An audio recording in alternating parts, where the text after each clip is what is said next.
ప్రతిరోజు ఆయనకు ప్రార్థన చేస్తూ, తండ్రి, నేను నీకు ఇష్టమైన బిడ్డగా బ్రతకాలని కోరుకుంటున్నాను, నాకు మార్గం సరళం చేయి తండ్రి అని అడుగు.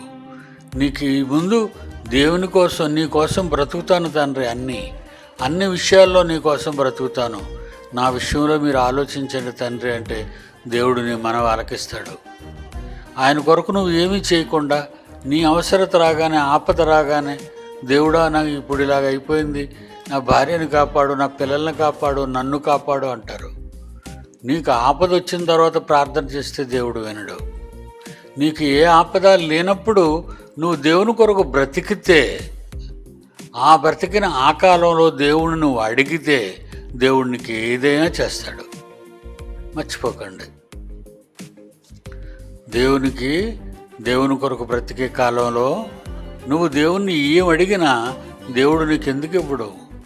మన మీద ఆయన మనస్సంతో పెట్టుకున్నాడు, మనం కావాలని ఆయన కోరుకుంటున్నాడు. మన ఇష్టమే అతనికి ఇష్టంగా ఉంది కనుక మనకి ఏమి లోటు చేశాడు ఈరోజు ప్రకృతిలో.